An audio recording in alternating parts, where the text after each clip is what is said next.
पाहण्यासाठी आमच्या YouTube चॅनलवरील PVR म्हणजेच पंढरी वार्ता या न्यूजला सबस्क्राइब करा आणि शेजारील बेल आयकॉनवर क्लिक करा।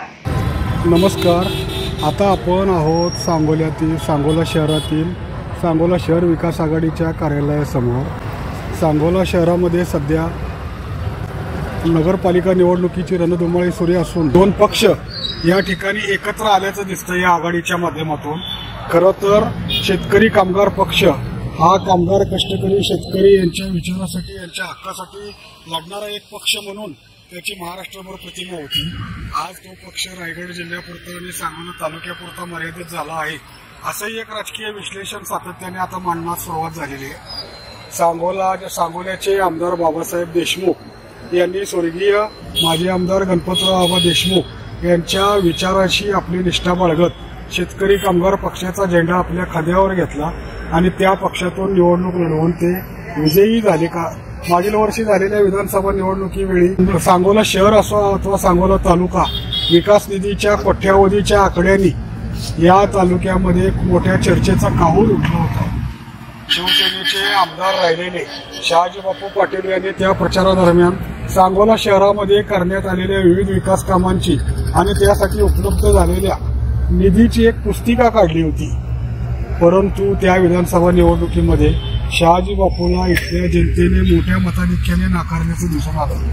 विधानसभेच्या निवडणुकीनंतर आता मिनी विधानसभेची निवडणूक या ठिकाणी लागलेली आहे। सांगोला शहरावर नक्की वर्चस्व कोणाचं हे आता या 3 तारखेला सिद्ध होणार असतानाच एकीकडे शेतकरी कामगार पक्ष, भारतीय जनता पक्ष आणि या तालुक्यातले एक तिसरा राजकीय प्रबळ गट समजला जाणारे दीपक साळुंखे पाटील यांचे सहकारी हे सर्व एकत्र येत या ठिकाणी सांगोला शहर विकास आघाडीच्या माध्यमातून आपले उमेदवार त्यांनी मैदानात उतरवले। नगराध्यक्ष पदासाठी ज्येष्ठ नेते मारुती आबा बनकर यांना भाजपात घेऊन या सोलापूर जिल्ह्याचे पालकमंत्री जयकुमार गोरे यांनी नगराध्यक्ष पदाचा उमेदवार बनले। सांगोला शहरामध्ये मोठी चर्चा होताना दिसून येते की शेकाप आणि भाजप येथे एकत्र आले।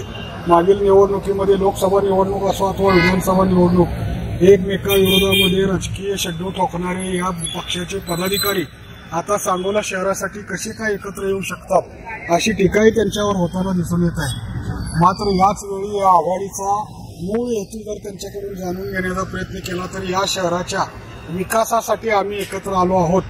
केंद्रात आणि राज्यात भारतीय जनता पक्षाचं सरकार आहे आणि पुढील 4 वर्ष हे सरकार सत्तेत राहणार आहे। अशा वेळी या सांगोला शहराचा विकास करण्यासाठी राज्यातील सत्ताधारी पक्षासोबत आपली वैचारिक नाही तर आर्थिक तरतुदीचा विचार करत आपण या पक्षासोबत जाण्याचा निर्णय घेतल्याचं बाबासाहेब देशमुख सांगतात। खरं तर राज्यामध्ये आघाड्या युत्या या अनेक होताना दिसून येतात। स्वतः शरदचंद्र पवार पक्ष शरद पवार जे अध्यक्ष आहेत या पक्षाचे त्यांनी देखील स्पष्ट सूचना आपल्या कार्यकर्त्यांना पदाधिकाऱ्यांना दिलेल्या आहेत की स्थानिक पातळीवर ज्या ठिकाणी तुम्हाला योग्य वाटेल त्या आघाडीसोबत तुम्ही राहा।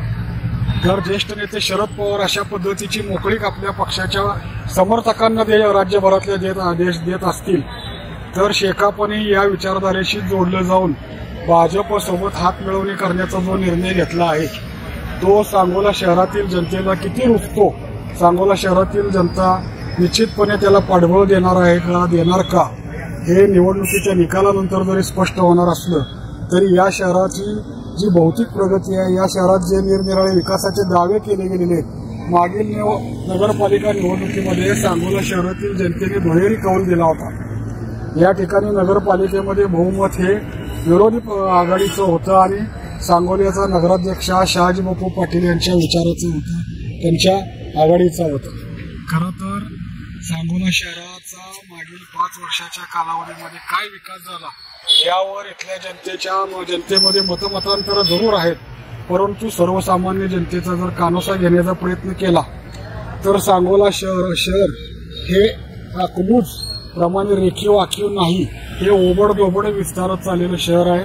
जागोजागी अतिक्रमणे, धूळ, रस्त्यावरील खड्डे हे मुद्दे या निवडणुकीमध्ये निश्चितपणे अतिशय प्रभावी ठरणार असल्याचं म्हटलं जात आहे। आणखी एक मुद्दा या निवडणुकीत चर्चेला जातोय तो गुंडगिरी आणि दहशत। एकीकडे माजी आमदार शहाजीबापू पाटील यांच्या नेतृत्वाखाली शिवसेनेचे धनुष्यबाण चिन्हावर उमेदवार मैदानात उतरले आहेत आणि इकडे सांगोला शहर विकास आघाडीचे उमेदवार मैदानात उतरलेले आहेत. सांगोला शहराचा विकासाचा जर प्रश्न उपस्थित केला तरी माजी आमदार शहाजी बापू पाटील यांच्या समर्थकांकडून मुख्यमंत्री पदाच्या कालावधीत एकनाथ शिंदे यांनी या शहराला दिलेला निधी आणि त्या निधीतून या शहरात झालेली विकास कामे याची दावे केली जाणार आहेत.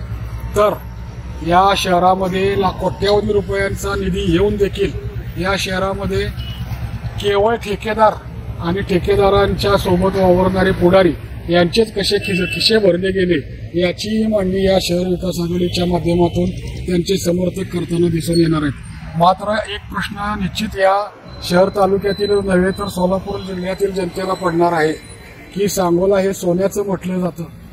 या सांगोल्याचं पाण्याचा दुर्भिक्षाचा प्रश्न जसं 30-35 वर्ष चर्चेला गेला तसंच या सांगोल्याच्या विकासाचा प्रश्न देखील तितकाच महत्वाचा असून इथल्या जनतेने विधानसभेमध्ये डॉक्टर बाबासाहेब देशमुख यांच्या रूपाने एक तरुण आमदार पाठवला. आता या शहराच्या विकासासाठी डॉक्टर बाबासाहेब देशमुख, दीपक आबा साळुंखे त्याचबरोबर जे भाजपचं राज्यात सरकार आहे तर या राज्यातील भाजपच्या सरकारच्या माध्यमातून या शहराचा विकास करण्यासाठी जनता काय निर्णय घेते याची उत्सुकता सर्वांना लागून राहणार आहे. परंतु या नगरपालिका निवडणुकीत आणखी एक दावा फोल ठरणार का त्या दाव्याला बळ मिळणार हेही स्पष्ट होणार असून माजी आमदार शहाजी बापू पाटील यांनी विधानसभा निवडणुकीच्या पूर्वी जो निधी या शहर तालुक्यासाठी आणल्याचा दावा केला होता आणि त्या निधीच्या बळावर कारण सोलापूर जिल्ह्यातच नाही तर राज्यात इतक्या मोठ्या प्रमाणात 5,500 कोटी इतक्या मोठ्या प्रमाणात निधी कुठल्याही मतदारसंघाला दिला गेला नाही असा दावा माजी आमदार शहाजी बापू पाटील हे विधानसभेच्या वेळी करताना दिसून येत होते. आता त्यांची दुसरी कसोटी त्यांच्या याच दाव्याची दुसरी परीक्षा या मिनी आमदारकीच्या म्हणजे सांगोला शहराच्या नगराध्यक्ष पदाच्या आणि नगरपालिकेच्या नगरसेवक पदाच्या निवडणुकीमध्ये नक्की त्यांनी जो दावा केलेला होता तो दावा या शहरातील जनता नाकारते का त्याला पडवळ देते हे 3 तारखेला स्पष्ट होणार आहे. धन्यवाद.